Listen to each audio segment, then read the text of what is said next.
I fear I need a man in my life. I am a strong, successful female. I have a whole career. I got a lot going for me, and I still need a man.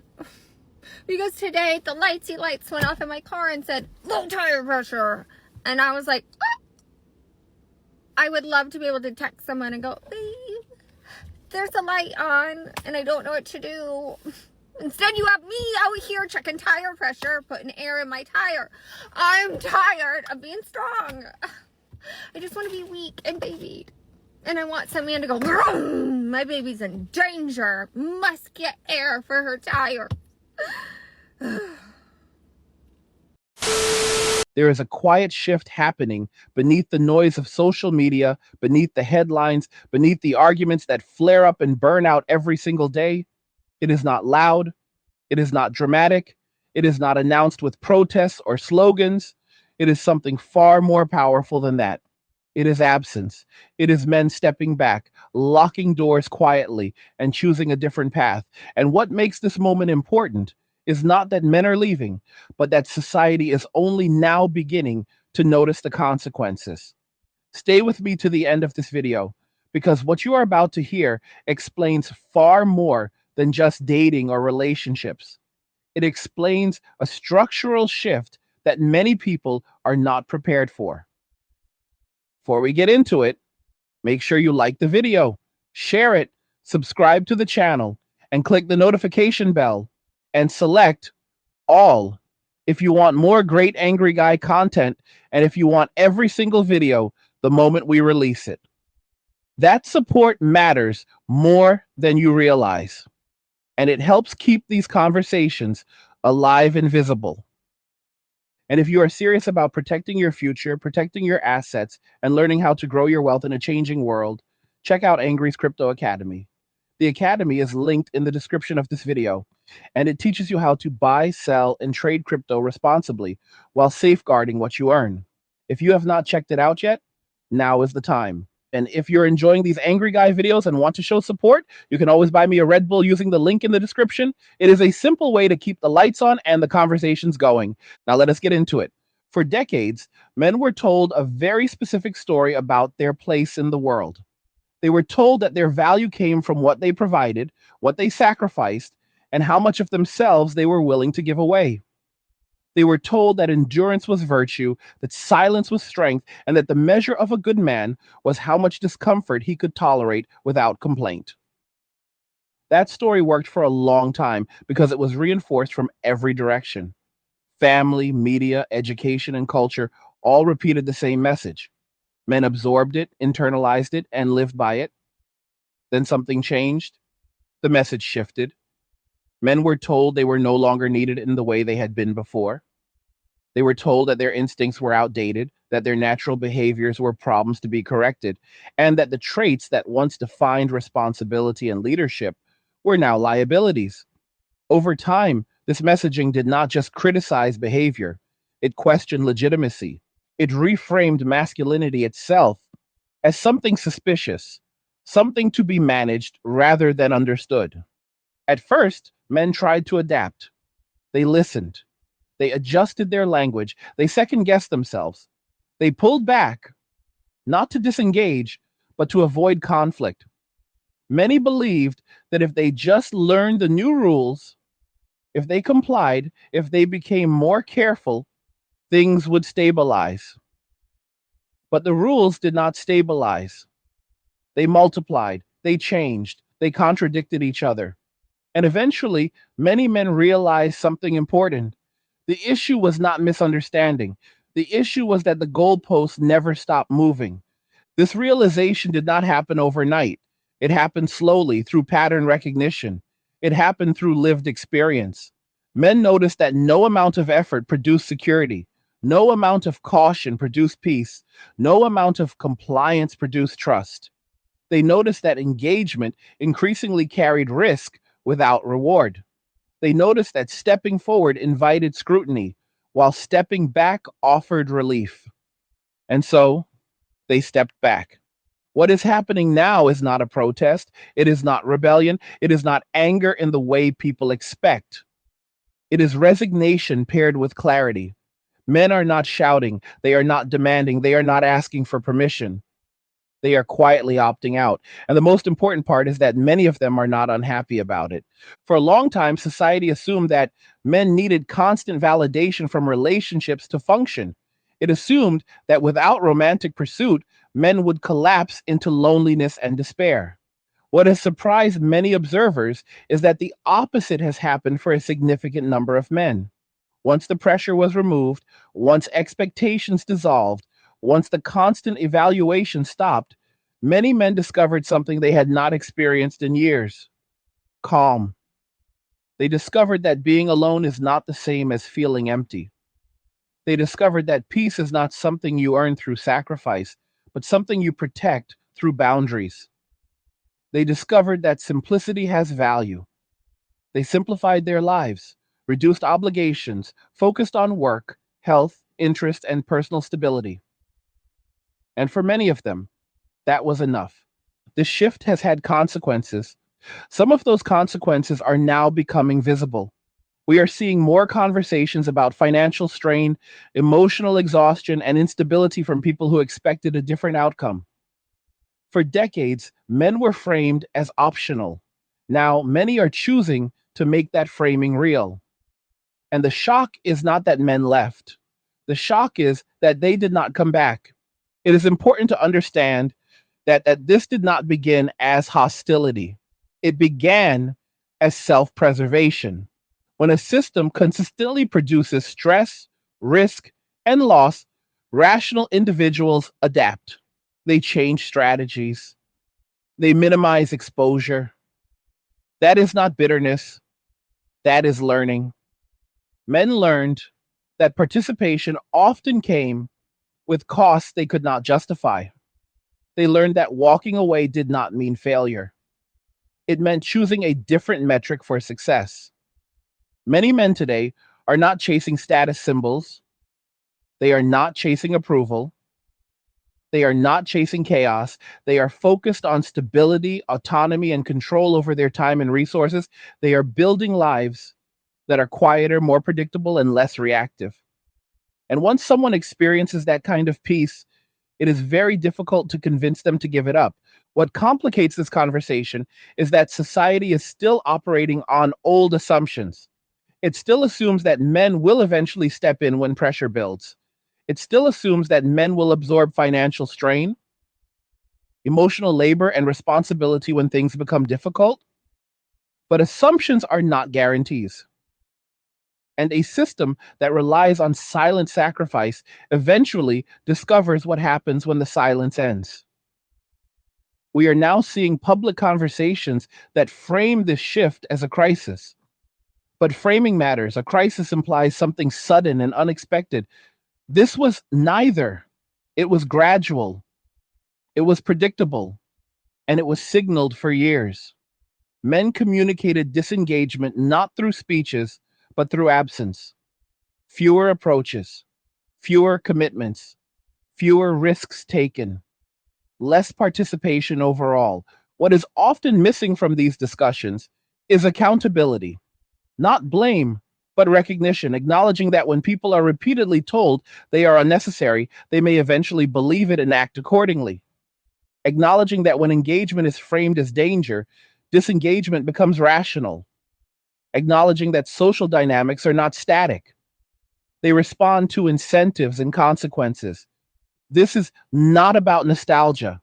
It is not about returning to the past. It is about recognizing reality as it is now. Men are choosing solitude not because they hate society, but because solitude offers clarity. It offers predictability. It offers safety. And in a world that feels increasingly unstable, those things matter.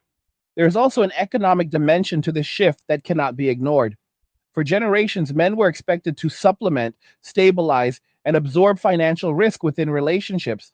Many now question that expectation. They question whether the exchange is balanced. They question whether their contributions are valued or simply assumed. And when the answer feels unclear, withdrawal becomes the logical response. Men who walk away are not disappearing. They are redirecting. They are investing in themselves.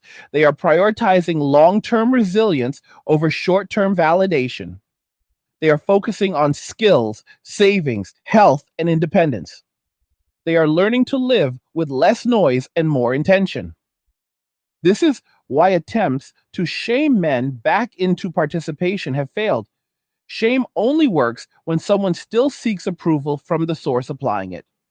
Many men no longer do. Their sense of worth is no longer externally negotiated, it is internally defined. And that is a fundamental shift. It is also why anger based narratives miss the point. This is not rage, it is resolution. It is men deciding what they will and will not tolerate. It is men choosing where to invest their limited time and energy. Tough times are here. The 9 to 5 is history, and the creator economy is taking over. Join Angry's Creator Academy to learn how to build a thriving online business from scratch with minimal investment. Ditch the daily grind and flourish while others falter. Plus, sign up now and get our online business blueprint free. The Academy is linked in the description below. Go check it out now. And it is men understanding that peace is not selfish, it is necessary. The broader implications of the shift are still unfolding. Social structures that relied on unspoken contributions are being tested. Expectations are colliding with reality. And conversations that were once theoretical are becoming practical. Who pays? Who provides? Who supports? Who sacrifices? These questions no longer have automatic answers. What we are witnessing is not collapse, but recalibration, a realignment of incentives and behaviors. Men are not trying to punish anyone. They are simply refusing to play a game where the rules guarantee loss. And until those rules change, many see no reason to return. This is uncomfortable for a society that assumed compliance. It is uncomfortable for narratives that depend on participation without negotiation. But discomfort is often the first sign that a system is adjusting to reality rather than fantasy. The men who have stepped away are not waiting for permission to re engage. They are not waiting for validation. They are not waiting for approval. They are living their lives. And the longer they do so peacefully, the harder it becomes to argue that they are missing out. What comes next depends on whether society is willing to listen rather than lecture, whether it is willing to understand rather than accuse, whether it is willing to adapt rather than demand. Because one thing is clear, men have already made their choice, and they are not rushing to reverse it. One of the most misunderstood aspects of this shift is the assumption that men are withdrawing because they failed or because they could not compete. That assumption is comforting for critics because it allows them to dismiss what is happening as weakness rather than choice. But when you look closely, that explanation falls apart. Many of the men who walked away were not struggling at the margins. They were productive, employed, capable, and socially functional. Their decision was not driven by inability, it was driven by evaluation. Men evaluated the cost versus the return. They evaluated the emotional exposure, the financial obligations, the legal risks, and the social scrutiny. They evaluated the instability of expectations and the lack of reciprocity. And they concluded that participation no longer made sense on the terms being offered. That is not failure, that is judgment. For years, men were told that self sacrifice was proof of maturity. But maturity also includes discernment. It includes knowing when a system no longer rewards effort proportionally. It includes recognizing when responsibility flows in one direction and accountability flows in another. Many men reached that point quietly without announcement and made adjustments accordingly. This is why the language of crisis often feels disconnected from the lived reality of men who have stepped away. When men describe their lives now, they often speak about reduced stress, improved health, clearer goals, and a stronger sense of control. These are not markers of collapse.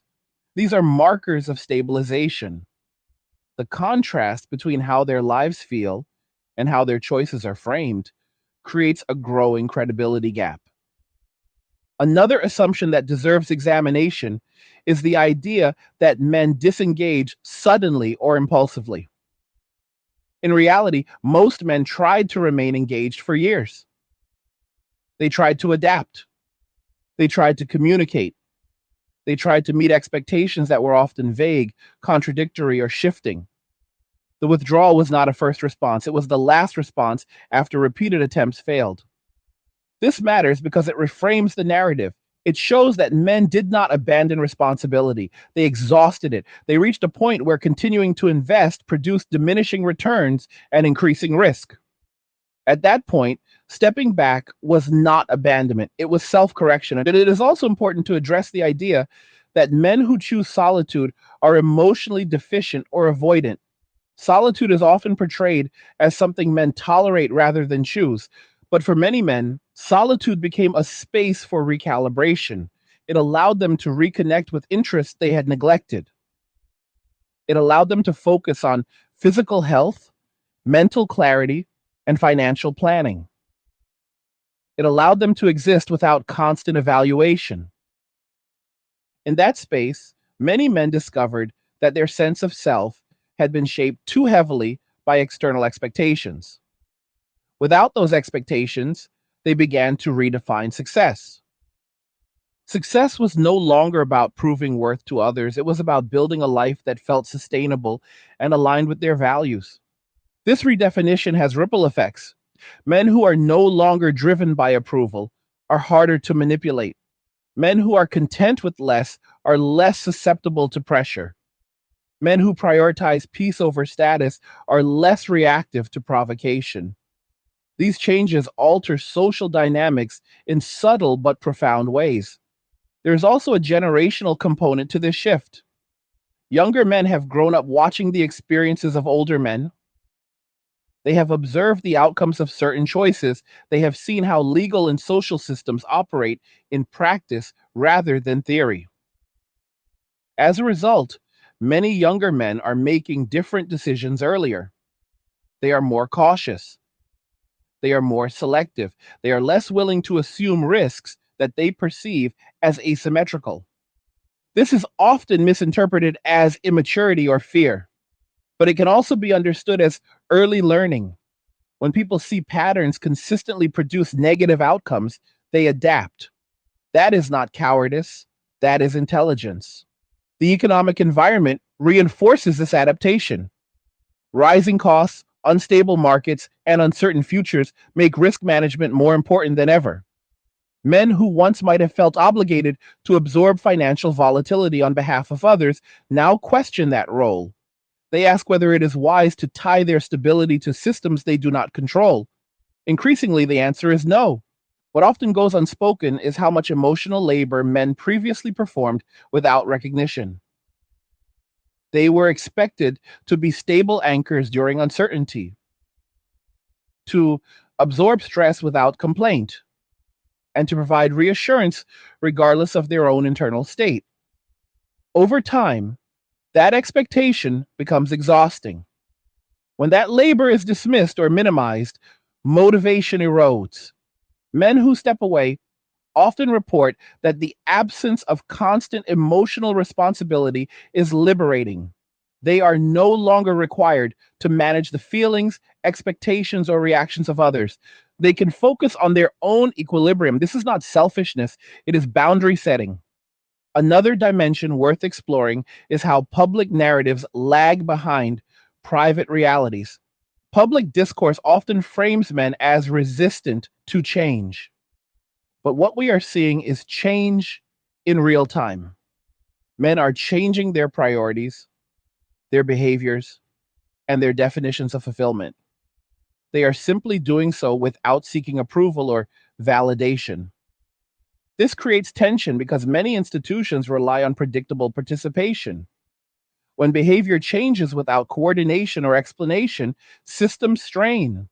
Expectations built on past norms no longer align with present behavior. The result is confusion and frustration. Instead of asking why men are no longer participating as expected, many narratives default to moral judgment.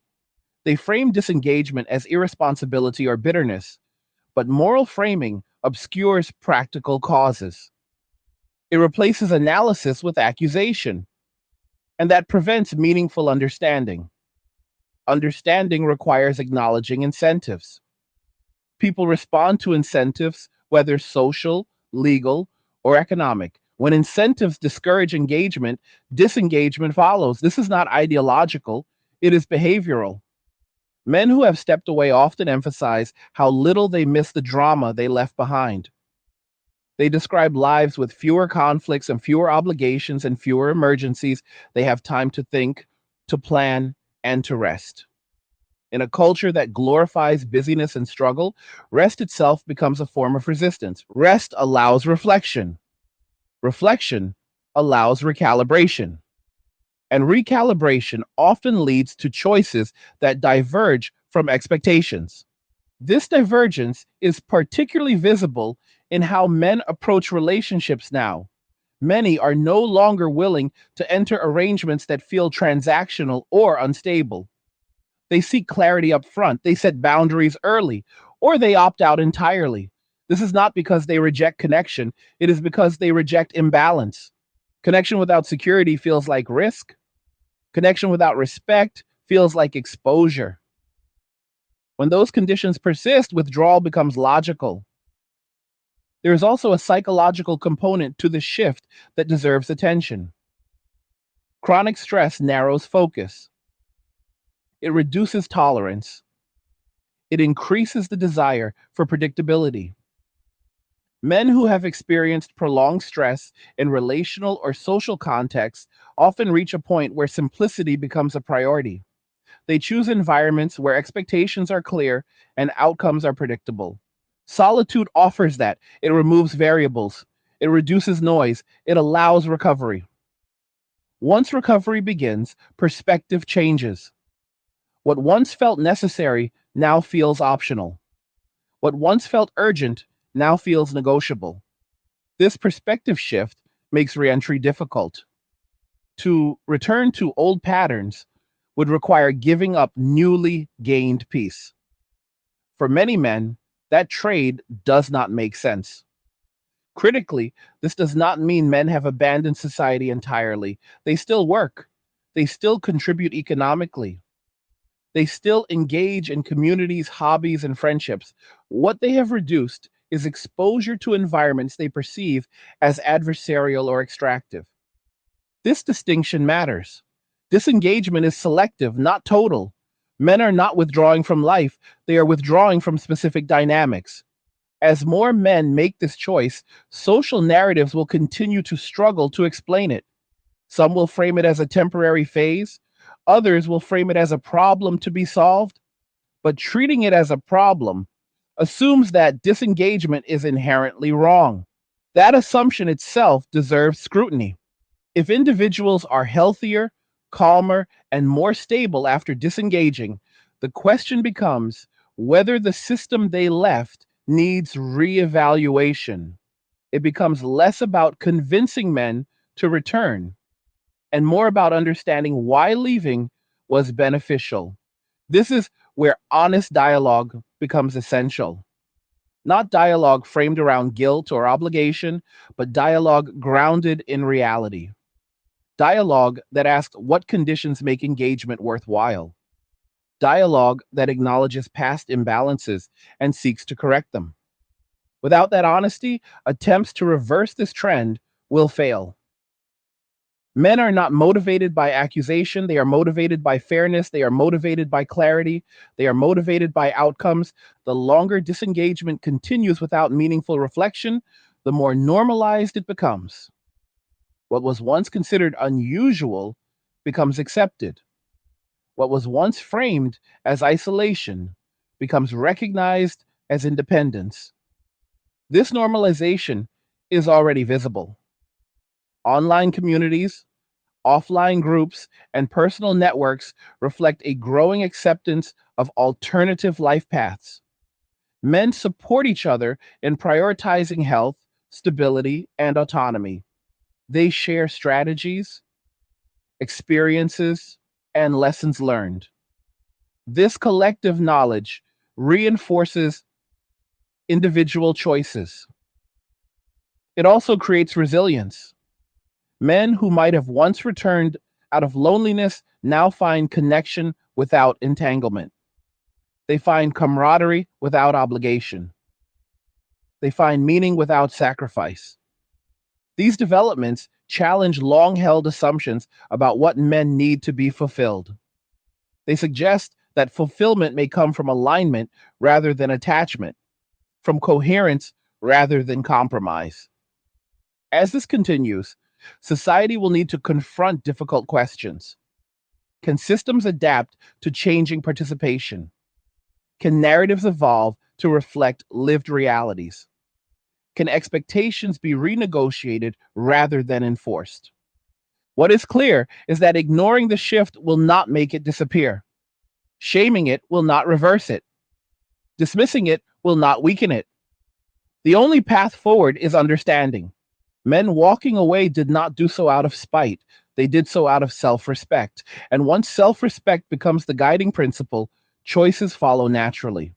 This is not the end of the story, it is the middle. The outcomes will depend on whether adaptation occurs.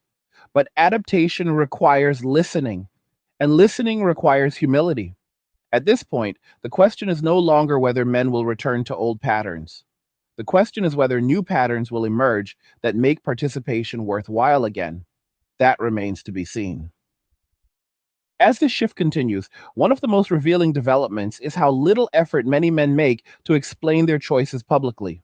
In previous eras, major changes in male behavior were accompanied by manifestos, movements, or organized campaigns. This time, there is mostly silence. That silence is not confusion, it is certainty. Men who are at peace do not feel compelled to justify themselves to systems they no longer depend on. This absence of explanation frustrates commentators because it removes leverage. When men do not argue, there is nothing to rebut. When they do not complain, there is nothing to dismiss. When they simply adjust their lives and move forward, the usual tools of persuasion lose their effectiveness. Silence becomes a statement. That silence is often misread as apathy. In reality, it reflects closure. Many men feel that they already had the conversations, they already raised concerns, they already tried to explain what felt unbalanced or unfair. When those concerns were minimized or reframed as moral failure, they learned a lesson. Explaining further would not change the outcome. Adjusting behavior would. This is why attempts to reignite engagement through messaging campaigns tend to fall flat. Messages that appeal to duty, tradition, or guilt assume that men still define themselves through external approval. But for many men who have stepped away, that framework no longer applies. Their sense of identity is no longer anchored to how useful they are to others. It is anchored to how stable they feel within themselves. There's a deeper psychological shift here that deserves careful attention. Men who disengage often describe a transition from reactive living to intentional living. Reactive living is driven by demands, expectations, and crises imposed from outside. Intentional living is driven by deliberate choices aligned with personal values. Once someone experiences the difference, returning to reactivity feels regressive. This is why time becomes such an important factor. The longer men remain disengaged, the more they build lives that function without certain roles. New routines form, new priorities solidify, new metrics of success take root. Over time, the old roles begin to feel foreign rather than familiar. It is also important to note that disengagement does not always look dramatic.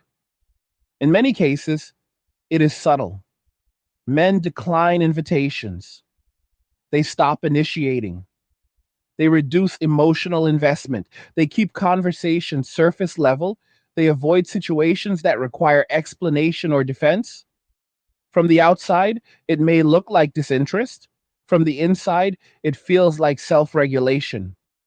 This subtlety makes the trend harder to measure and easier to misunderstand. There is no single moment of departure, there is no clear line crossed, there is simply a gradual reduction in exposure. And because it happens quietly, it often goes unnoticed until its absence creates strain. Another factor shaping this movement is how men now view risk. Risk used to be framed as something men were expected to shoulder without complaint.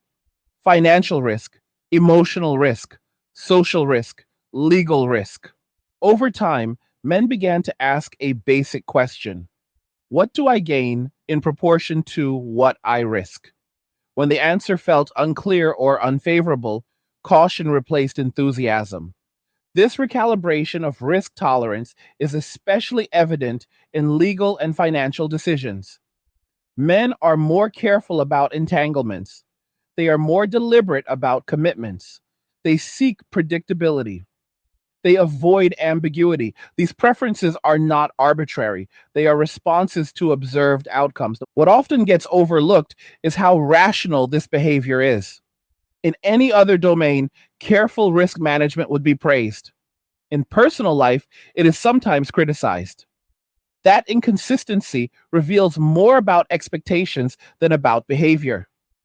As men continue to prioritize predictability, they gravitate toward environments where rules are clear and outcomes are measurable. Work, fitness, skill development, and personal projects offer this clarity. Effort produces results in a relatively straightforward way. Feedback is tangible. Progress is visible. In contrast, environments characterized by shifting expectations and subjective evaluation become less appealing. When effort does not reliably produce stability or appreciation, motivation declines. Over time, avoidance replaces engagement. This avoidance is often framed as emotional withdrawal.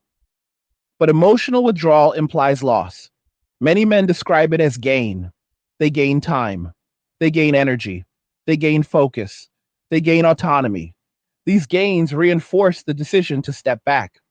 Another aspect worth examining is how men reinterpret fulfillment. For a long time, fulfillment was associated with milestones defined by others: partnership, approval, status, validation. As men disengage, fulfillment becomes more internal. It is measured by peace of mind, health, financial security, and personal growth. This internalization of fulfillment changes behavior profoundly. When fulfillment is internally defined, external pressures lose influence. Criticism carries less weight. Expectations lose urgency. Choices become more deliberate. This shift also affects how men respond to narratives about loneliness. Loneliness is often assumed to be the inevitable outcome of solitude, but many men distinguish between loneliness and isolation.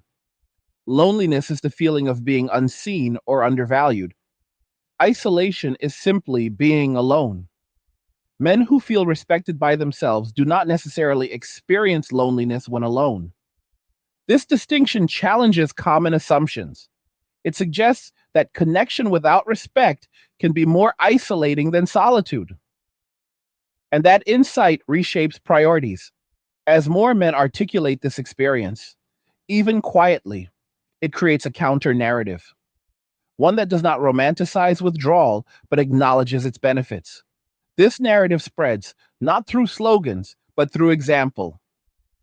Men see others who have stepped away and observe their stability.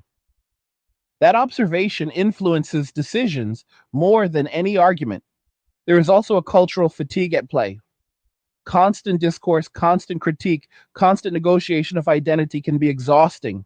Men who disengage often describe relief at no longer being required to perform or explain themselves. They are not seeking applause, they are seeking rest. Rest is undervalued in cultures that equate worth with productivity and visibility. But rest is essential for long-term functioning. Men who allow themselves rest often return to life with greater clarity and resilience. They are better able to choose what deserves their energy. This selective engagement reshapes social interactions. Men become more intentional about who they spend time with. They value low conflict relationships. They prioritize mutual respect. They avoid dynamics that feel draining or adversarial. Over time, their social circles become smaller but more stable. This contraction is sometimes interpreted as loss, but from the perspective of those experiencing it, it is refinement, fewer connections, deeper quality, less noise, more signal. The implications of this refinement extend beyond individual lives. Communities built on voluntary engagement rather than obligation tend to be more resilient. When participation is chosen rather than assumed, it carries more commitment. Men who do engage in select areas often do so with greater focus and reliability. This challenges narratives that frame disengagement as a threat to social cohesion. In some cases, it may produce different forms of cohesion, ones based on consent and alignment rather than expectation. As these patterns continue, they will influence how future generations view participation. Young men observing older peers who prioritize autonomy and peace may adopt similar values. They may be less inclined to accept roles that demand sacrifice without reciprocity. They may approach commitments with greater scrutiny. This generational transmission matters. It suggests that the shift is not temporary, it is structural. Once values change, behavior follows. And values rarely revert without compelling reason. One of the most striking aspects of this movement is how little it relies on ideology. Men stepping away do not necessarily share political beliefs or cultural identities. What they share is experience. They share observations. They share outcomes. Their alignment is practical rather than philosophical. This practicality makes the movement durable. It is not dependent on trends or leaders. It does not require coordination. It persists because it works for those who adopt it. Critics sometimes argue that disengagement represents a failure to adapt to modern realities. But adaptation is exactly what is happening. Men are adapting to incentives, risks, and outcomes as they exist, not as they are described. They are adjusting strategies based on feedback. That is adaptation. The discomfort this creates for existing narratives is understandable. When behavior changes faster than stories, confusion follows. But confusion is not evidence of error, it is evidence of transition. Transitions require time, they require observation, they require willingness to revise assumptions. Rushing to judgment only deepens misunderstanding. What is becoming clear is that men are no longer willing to be default solutions to problems they did not create. They are no longer willing to absorb costs without consent. They are no longer willing to trade peace for approval. This does not mean they reject responsibility entirely. It means they choose responsibility deliberately. They invest where effort aligns with outcome. They contribute where value is mutual. They engage where respect is present. As this mindset spreads, it will reshape expectations across many domains. Workplaces, communities, and institutions that rely on unspoken assumptions may need to adapt. Transparency, fairness, and reciprocity will become more important. Those who recognize this early will adjust more smoothly. Those who resist may struggle. At its core, this shift is about agency, men reclaiming the right to choose how they live, where they invest, and what they tolerate. Agency is empowering. Once reclaimed, it is rarely surrendered. The story unfolding now is not one of disappearance, it is one of redirection. Men are still here. They are simply living differently. And the more peaceful those lives become, the harder it will be to argue that something is wrong with the choice. This reality invites reflection rather than reaction. It invites curiosity rather than condemnation. It invites adaptation rather than denial.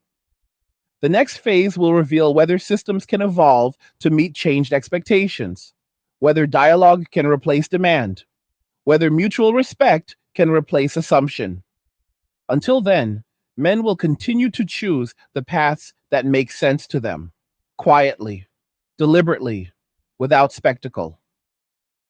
As this transformation deepens, it becomes clear that what many men are doing is not retreating from life, but redefining engagement on their own terms. For decades, engagement was framed as obligation. It came with expectations that were assumed rather than negotiated. Men were expected to show up, contribute, stabilize, and endure regardless of how conditions changed. That expectation relied on habit more than consent. What we are seeing now is the erosion of that habit. And when consent enters the equation, everything changes. Consent requires choice. Choice requires alternatives. And alternatives are exactly what men have discovered through disengagement. They have learned that life continues, often more smoothly, without certain pressures. That knowledge reshapes future decisions. One of the most important shifts is how men now relate to time. Time was once treated as an infinite resource to be spent on others. Long hours, long conversations, long commitments. Today, many men treat time as finite and valuable. They budget it carefully, they protect it, they ask whether the return justifies the investment. This recalibration of time alters priorities dramatically. Activities that once seemed obligatory now require justification. Men are less willing to engage in dynamics that consume time without producing stability, growth, or satisfaction. This is not indifference, it is selectivity. Selectivity often gets mischaracterized as coldness, but selectivity is a sign of maturity. It reflects an understanding that energy is limited and must be allocated wisely. Men who once felt compelled to be available are learning that availability without boundaries leads to depletion. This lesson extends into emotional engagement. Many men report that they are no longer willing to absorb emotional volatility that they did not create. They no longer see it as their role to stabilize environments that remain unstable regardless of effort. This is not emotional detachment, it is emotional self protection. Self protection is often misunderstood because it contradicts older narratives about masculinity. Men were taught that resilience meant enduring harm without complaint, but resilience can also mean avoiding harm altogether. That reinterpretation changes behavior. As men internalize this understanding, they become more comfortable with saying no.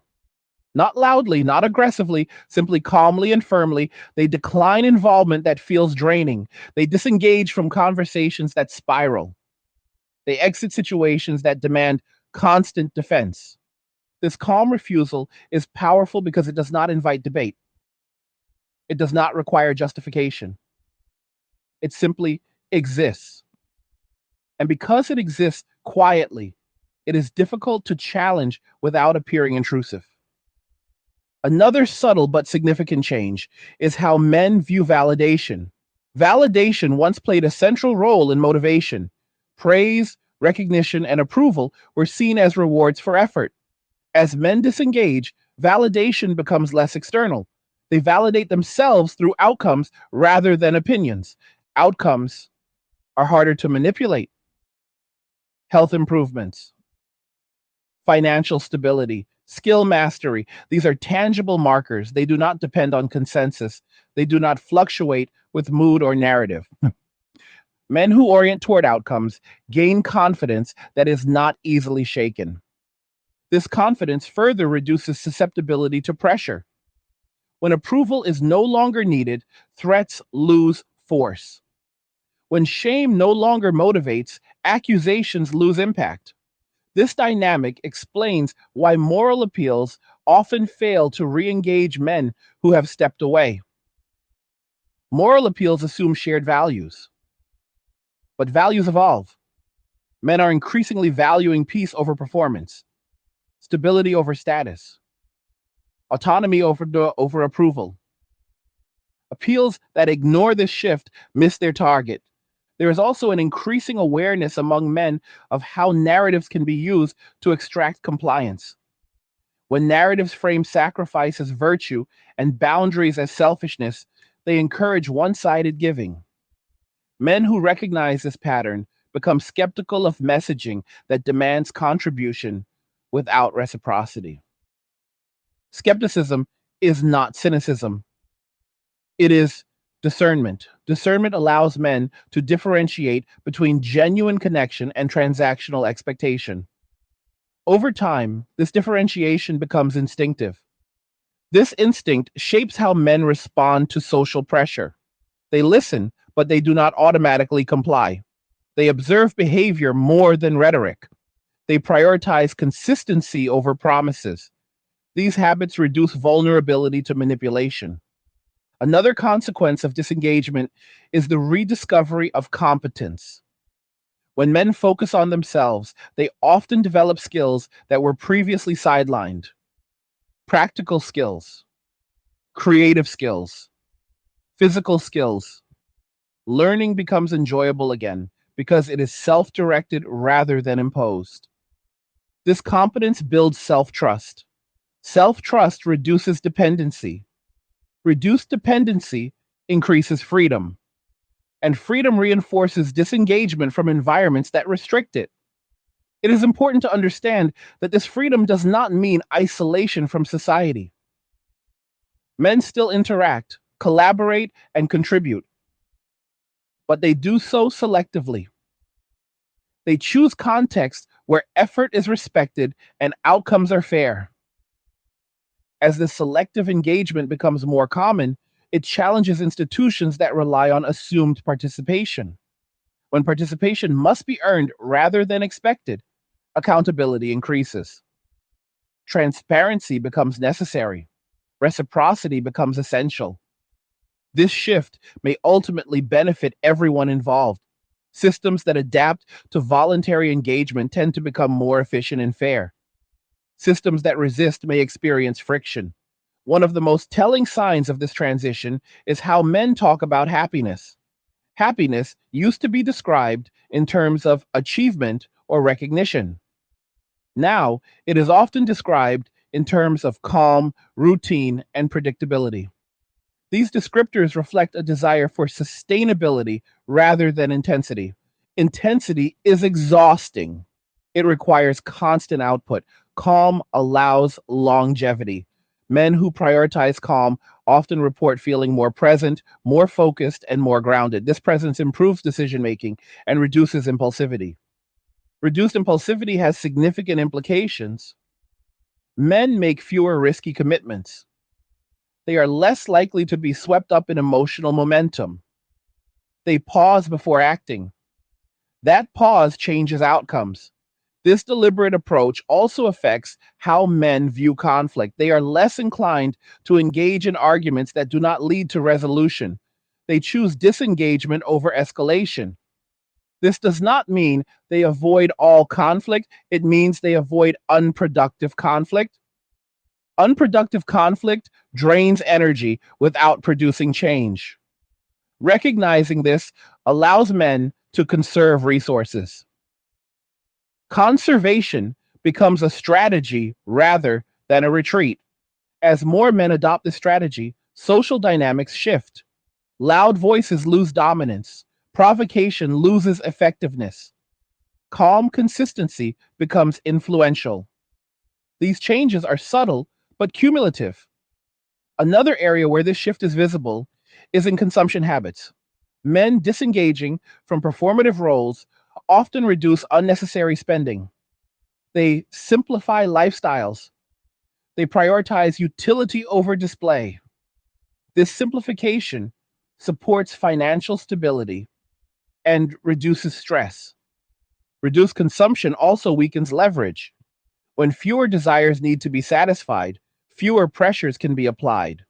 This independence further reinforces disengagement from manipulative dynamics. There is a feedback loop at work. Disengagement leads to stability. Stability leads to confidence. Confidence leads to further disengagement from unnecessary pressures. Each stage reinforces the next. This loop explains why re engagement becomes less likely over time. the benefits compound. Returning to old patterns would require sacrificing gains that now feel essential. Critics sometimes argue that this trajectory leads to social fragmentation, but fragmentation assumes loss of connection. What may be happening instead is reconfiguration. Connections become fewer but stronger. Engagement becomes deliberate rather than habitual. Reconfiguration can be healthy. It allows systems to evolve. It forces reconsideration of assumptions. It encourages mutual respect rather than entitlement. The challenge lies in recognizing reconfiguration without moral panic. Panic leads to reaction. Reaction leads to resistance. Resistance delays adaptation. Adaptation requires acknowledging that past models no longer function as they once did. It requires listening to lived experiences rather than imposing narratives. It requires flexibility. Flexibility is difficult for systems built on tradition, but tradition without adaptation becomes rigidity. Rigidity fractures under pressure. Men walking away are not trying to fracture society, they are responding to pressure by redistributing it. They remove themselves from dynamics that feel unsustainable. That redistribution exposes weaknesses that were previously masked by compliance. Exposed weaknesses are uncomfortable, but they are also opportunities for repair. Repair requires honesty. Honesty requires humility. Humility means accepting that not all disengagement is a failure. Sometimes it is a signal that conditions need adjustment. If that signal is ignored, disengagement will continue. If it is acknowledged, dialogue becomes possible. Dialogue based on respect rather than demand has a chance to rebuild trust. Trust is the key element here. Trust that effort will be reciprocated. Trust that boundaries will be respected. Trust that participation will not be punished. Without trust, engagement is irrational. Men who have stepped away often cite loss of trust as the turning point. Once trust erodes, rebuilding it requires more than words. It requires consistent behavior over time. Until such consistency is demonstrated, many men will remain where they are, stable, focused, uninterested in returning to uncertainty. This reality does not need to be celebrated or condemned. It needs to be understood. Understanding creates space for meaningful response. The future will depend on whether that space is used wisely, whether conversations shift from accusation to inquiry, whether systems evolve or entrench. What is certain is that men have already changed. The question now is whether the world around them will change as well. As this pattern becomes more widespread, the most striking realization is how fundamentally it alters power dynamics that were once taken for granted. Power has often been understood as control over resources, narratives, or outcomes. But there is another form of power that is quieter and far more destabilizing: the power to refuse. When men collectively rediscover the ability to refuse participation without chaos in their own lives, systems that relied on their automatic compliance begin to wobble. Refusal does not require anger. It does not require confrontation. It does not require explanation. It simply requires the confidence to walk away. And that confidence grows when men see that life improves rather than deteriorates after disengagement. This is why attempts to shame or pressure men back into old roles often fail. Shame relies on the target caring deeply about the opinion of the shamer. When men detach their identity from external approval, shame loses its leverage. Pressure relies on fear of loss. When men realize they are not losing much by disengaging, pressure loses its urgency. What replaces these tools is uncertainty. Systems accustomed to predictable behavior struggle when predictability fades. They begin searching for explanations. They frame the shift as a crisis. They call it alarming. They call it dangerous. But labeling something does not reverse it. It only reveals anxiety about loss of control. The men walking away are not coordinating, they are not organizing, they are not following leaders. This lack of centralization makes the movement resilient. There is no head to cut off. There is no ideology to dismantle. There is simply behavior responding to incentives.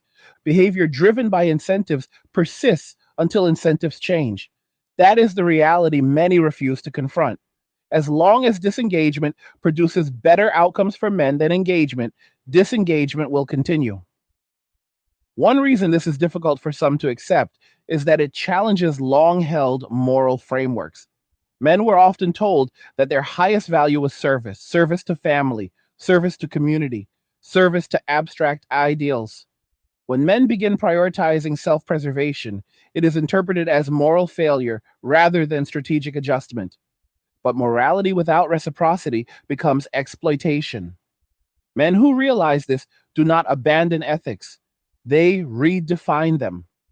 They begin to see responsibility as something chosen rather than imposed. Chosen responsibility carries dignity. Imposed responsibility breeds resentment. This distinction explains why many men still engage deeply in areas they choose.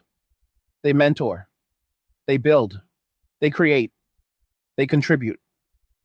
But they do so where effort aligns with respect, where contribution is voluntary rather than expected. Voluntary contribution is more sustainable.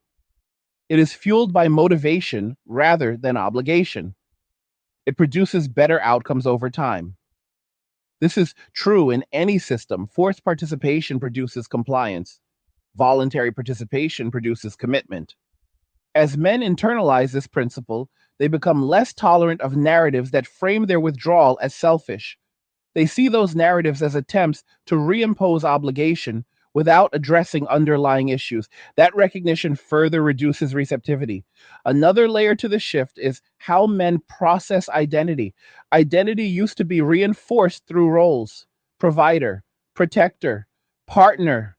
These roles carried social recognition. But when recognition becomes conditional or inconsistent, the incentive to maintain those identities weakens. Men now increasingly define identity through competence and character rather than roles. Competence is measurable, character is internal. Both are less dependent on external validation. This redefinition stabilizes identity and reduces vulnerability to criticism. A stable identity allows men to withstand social pressure without defensive reactions. They do not feel the need to argue or justify. They simply live according to their priorities. This calm confidence is often misinterpreted as indifference. In reality, it reflects self assurance, and self assurance changes how men interact with others. They are less reactive, less eager to impress, less tolerant of disrespect. These traits alter interpersonal dynamics subtly but decisively. It also affects how men approach conflict resolution. They are less inclined to seek compromise at any cost. They assess whether compromise preserves or undermines their well being. If compromise requires sacrificing core stability, they decline. This selective compromise frustrates those accustomed to men yielding. But frustration does not alter behavior. It only signals that expectations need recalibration. The recalibration process is uncomfortable because it forces reconsideration of assumptions. Assumptions about who will step in, who will pay, who will fix problems. When those assumptions fail, gaps become visible. These gaps are not new. They were simply filled quietly in the past. Men absorbed cost without public recognition. When absorption stops, the true cost of systems emerges. Emerging costs prompt difficult conversations, but difficult conversations are often avoided in favor of moral framing. Moral framing simplifies complex dynamics into good and bad actors, but simplification obscures solutions. Solutions require granular understanding. They require asking what conditions made engagement worthwhile in the past and what changed. They require acknowledging that behavior follows incentives. As this understanding spreads, some institutions will adapt. They will seek to rebuild trust. They will emphasize reciprocity. They will respect boundaries. Others will resist, hoping pressure will restore compliance. Time will reveal which approach works. Men observing these responses will respond accordingly. Trust rebuilt through consistent action may invite selective re engagement. Continued pressure will reinforce withdrawal. This dynamic underscores a key point. Men are not closed to engagement forever. They are closed to engagement under unfavorable terms. Change the terms, and behavior may change. But changing terms requires humility. It requires admitting that previous approaches were flawed.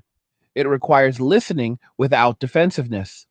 These qualities are rare in systems accustomed to authority. Authority without legitimacy is fragile. Legitimacy comes from consent. Consent comes from fairness. Fairness requires reciprocity. Men walking away are not demanding special treatment. They are demanding balance. They are asking whether effort will be met with respect rather than risk. This question is not unreasonable. It is foundational.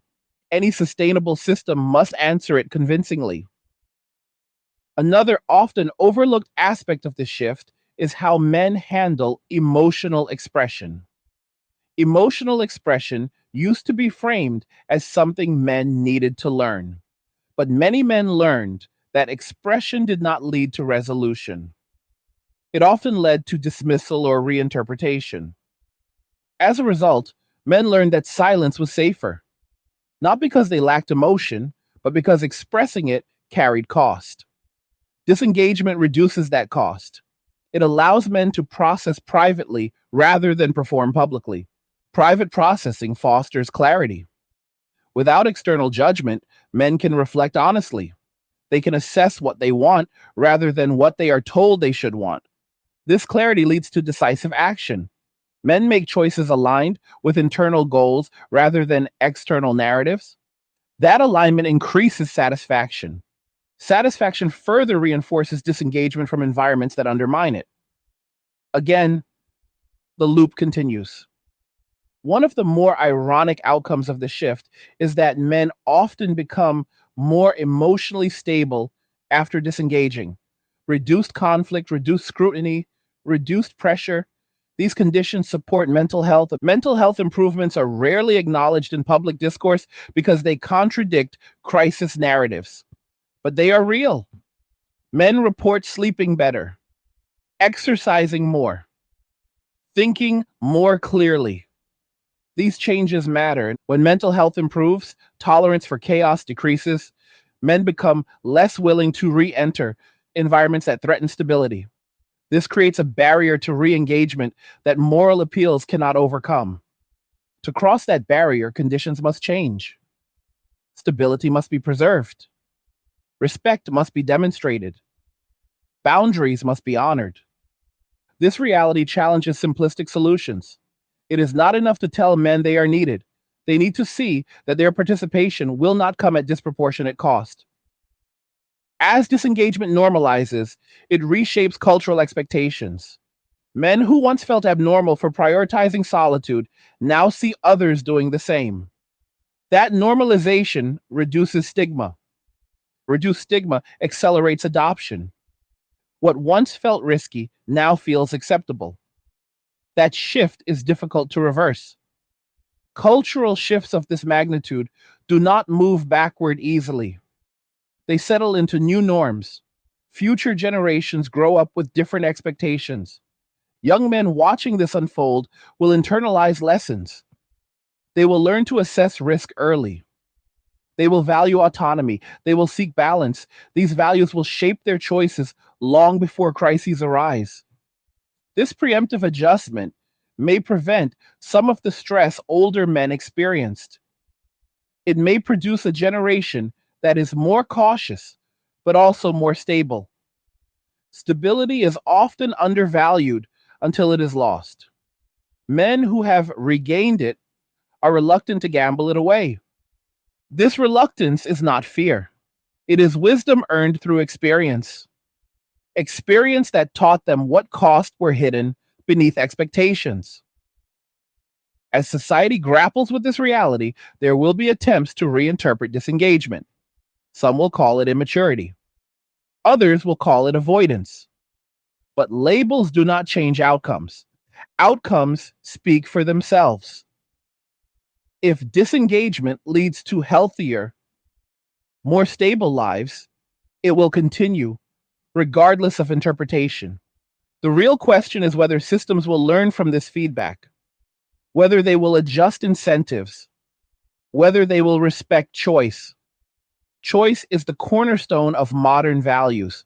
Men exercising choice should not be controversial. Yet it becomes controversial when it disrupts expectations. Disruption is uncomfortable, but necessary for evolution. Without disruption, stagnation persists. Men walking away are a form of disruption, quiet, uncoordinated, effective. They are not demanding a new order, they are living one. And that lived example carries more weight than any argument. As the consequences of this quiet withdrawal become more visible, one of the most revealing responses is not outrage, but confusion. Many observers struggle to understand how such a large behavioral shift could occur without formal coordination or public declaration. That confusion stems from an outdated assumption that change must be loud to be real. In reality, the most durable changes often happen quietly, driven by countless individual decisions made for practical reasons. Men did not wake up one morning and decide collectively to disengage. They reached conclusions independently, often after years of experience pointed them in the same direction. That convergence of judgment is powerful precisely because it is organic. It does not depend on persuasion, it does not rely on belief. It rests on results. Results are difficult to argue with. When men see their stress levels drop, their finances stabilize, and their sense of control increase after disengaging, those outcomes validate the decision more convincingly than any external approval ever could. Each positive result becomes reinforcement. Reinforcement strengthens behavior. Over time, the behavior becomes habitual. This habitual disengagement alters expectations on both sides. Men stop anticipating certain roles. Others stop assuming they will be filled automatically. That shift creates friction where systems were built on assumption rather than agreement. Friction reveals dependencies. When something stops working as expected, it exposes what was previously taken for granted. Many social arrangements depended on the silent cooperation of men who rarely question whether the arrangement served them as individuals. Once questioning begins, automatic cooperation ends. It is important to emphasize that questioning does not equal rejection of all social bonds. Men are not rejecting connection itself, they are rejecting asymmetry. They are rejecting arrangements where responsibility is fixed, but appreciation is conditional. They are rejecting narratives that demand sacrifice while denying agency. Agency is the central theme here. Men reclaiming agency changes everything. When agency is restored, choices are no longer reactive, they are proactive.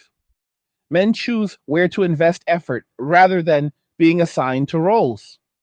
This proactive stance changes the emotional tone of life. Instead of constant vigilance, there is calm assessment. Instead of defensiveness, there is clarity. Men are no longer bracing for judgment, they are deciding where judgment matters. This shift also affects how men interpret criticism. Criticism once carried emotional weight because it threatened identity. With identity grounded internally, criticism becomes information rather than verdict. Men can evaluate whether feedback is useful or irrelevant. If it is irrelevant, it is ignored without resentment. The ability to ignore without bitterness is a sign of psychological stability. It indicates that self worth is not contingent on approval. This stability further reduces vulnerability to pressure. Pressure is effective only when it targets something the individual values. Men who have redefined their values become harder to influence through conventional means. Appeals to obligation fall flat. Appeals to shame bounce off. Appeals to fear lose urgency. What remains effective is reciprocity. When men see genuine effort to create balanced conditions, they respond. When they see consistent respect for boundaries, they engage selectively. This responsiveness disproves the idea that men are disengaging out of spite or apathy. Disengagement is conditional. It persists only while conditions remain unfavorable. That nuance is often lost in public discussion, which prefers simple explanations. Simple explanations are comforting but inaccurate. They obscure the mechanisms at work. Understanding requires complexity.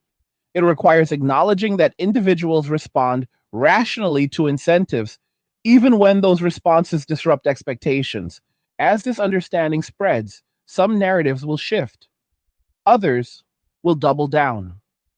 Those that shift may find new ways to encourage participation based on mutual benefit. Those that double down may find diminishing returns. The tension between these approaches will shape the next phase. It will determine whether disengagement remains widespread or becomes more selective. Men observing institutional responses will make decisions accordingly. They will watch actions more than words. They will note whether boundaries are respected in practice or only acknowledged rhetorically. Consistency will matter more than promises. Men have learned through experience that promises without follow through are meaningless. They will require evidence over time before reconsidering engagement. This requirement for evidence slows change, but slow change is often more durable. When trust is rebuilt gradually, it is more resilient. Trust, once broken, cannot be restored through urgency. Attempts to rush reconciliation often backfire. Men who feel pressured to return may perceive that pressure as confirmation that conditions have not improved. Patience is essential, but patience requires accepting uncertainty. Systems accustomed to control struggle with uncertainty. They prefer compliance to negotiation. Negotiation requires recognizing the other party as equal. That recognition challenges hierarchical assumptions.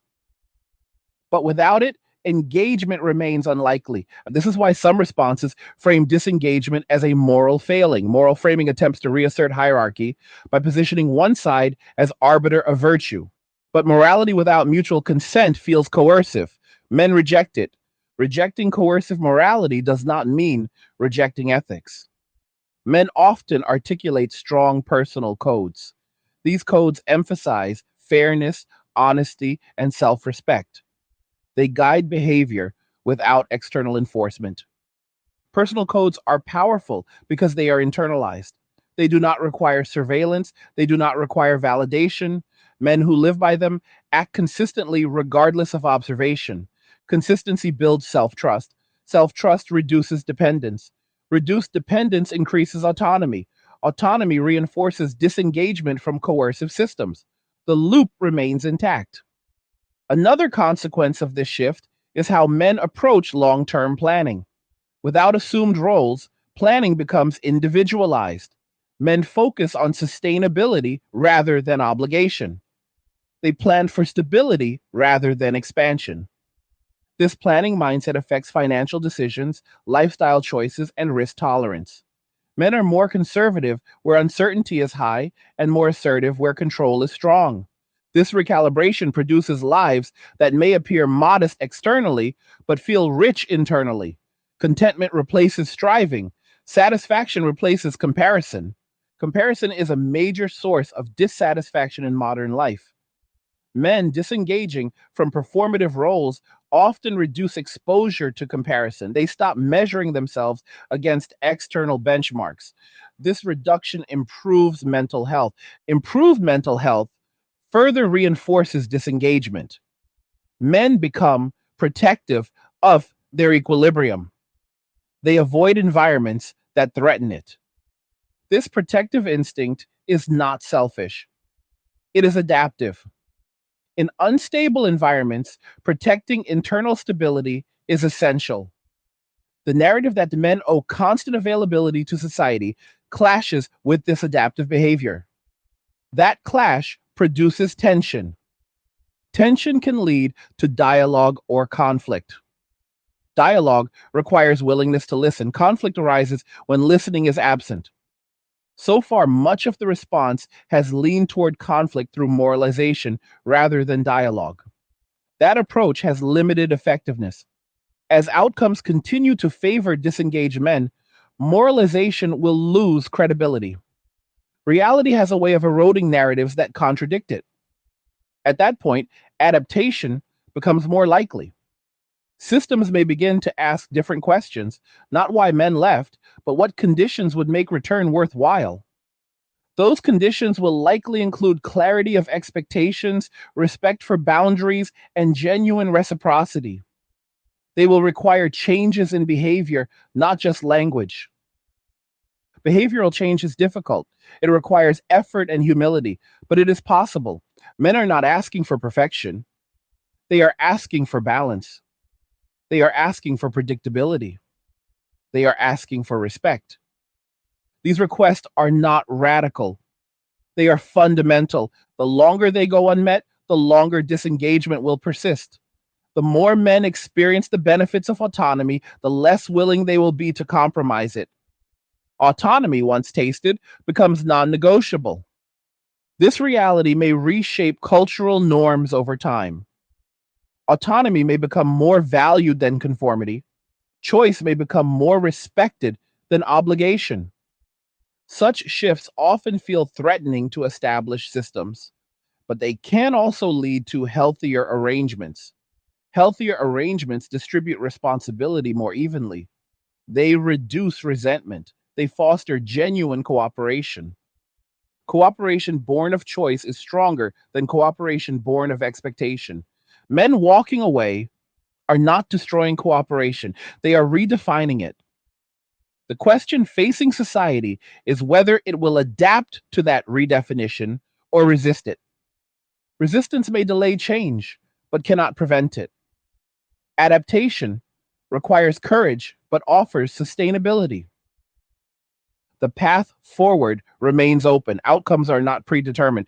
But one thing is clear, men have already learned that they can live well without roles imposed upon them.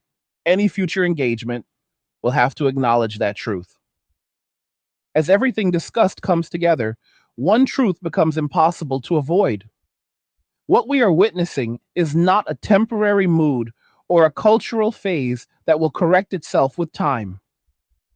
It is a structural shift driven by experience, reinforced by outcomes, and sustained by peace.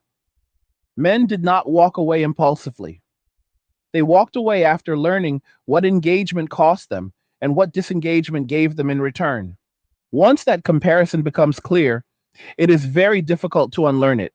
Men discovered that their lives did not fall apart when they stepped back.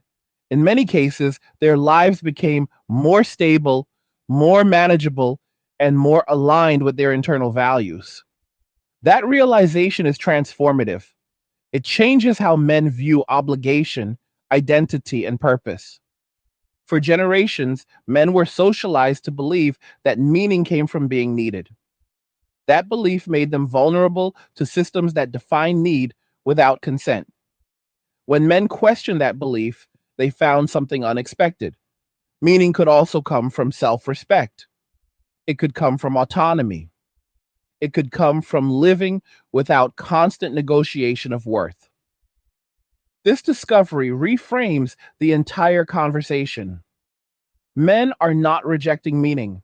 They are rejecting meanings assigned to them without choice. They are rejecting roles that demand sacrifice while offering little security in return. They are rejecting narratives that frame endurance as virtue, regardless of outcome. What replaces those narratives is quieter but stronger. Men define meaning through alignment, alignment between effort and reward, alignment between values and behavior, alignment between responsibility and respect. When alignment exists, engagement feels natural. When it does not, disengagement feels necessary. This is why calls to return to old norms feel hollow. Old norms were built on assumptions that no longer hold. They assumed endless availability. They assumed silent endurance. They assumed compliance without negotiation. Those assumptions collapsed when men realized they had alternatives. Alternatives change everything. When alternatives exist, choice becomes real. When choice becomes real, obligation must be justified rather than imposed. Justification requires fairness. Fairness requires reciprocity. Reciprocity is the missing element in many conversations about this shift. Men are not asking for dominance, they are asking for balance. They are asking for conditions where effort is matched by respect and risk is matched by reward. Without that balance, engagement feels irrational. Men who have stepped away are not confused about this. They are very clear. Clarity is what gives them peace. Peace is the most underappreciated outcome of this movement. Peace is not loud, it does not demand attention. But once experienced, it becomes non negotiable. Men protect it fiercely because they know how rare it was before. This protection of peace explains much of the resistance to re engagement.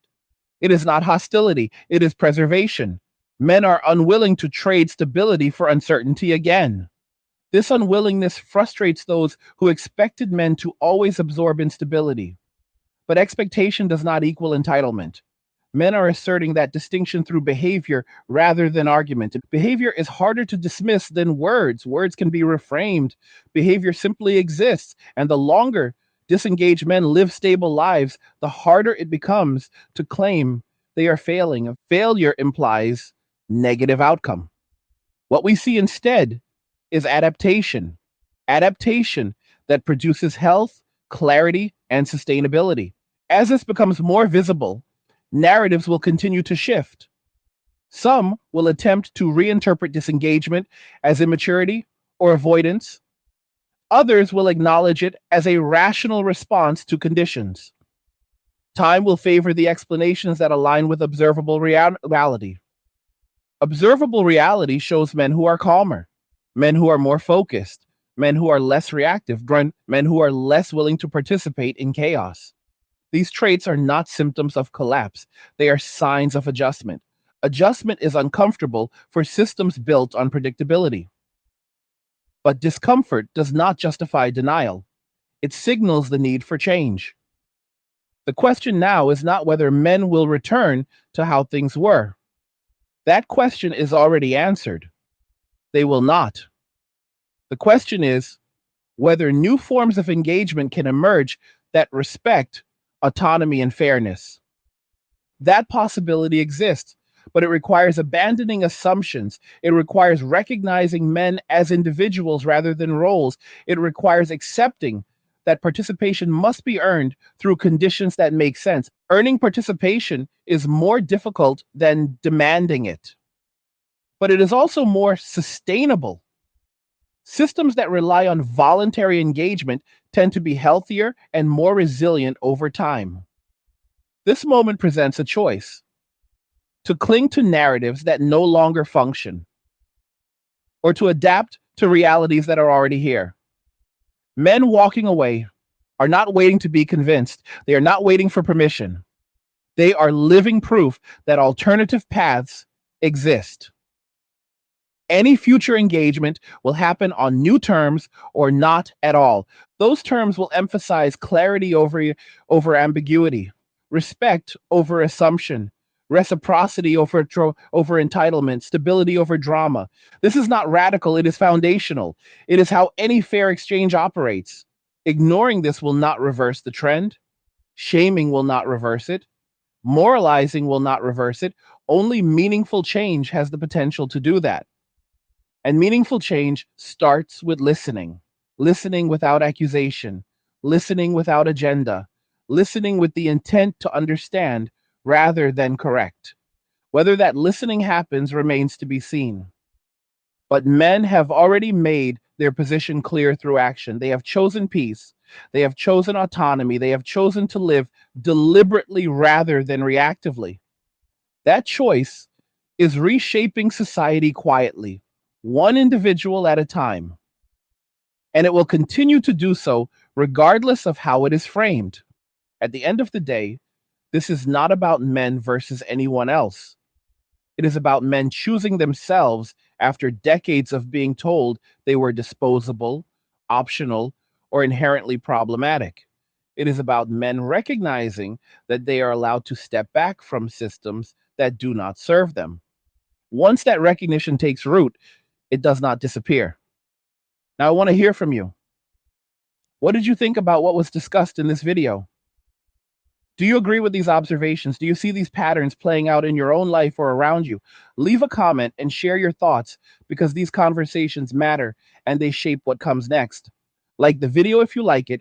Do not forget to subscribe. And if you like the video, share the video. And just remember that all roads lead to MWA, men walking away, and cheers. Nothing says you care like crypto. Nothing can compare. Nothing says you care like crypto. Oh, nothing can compare to crypto.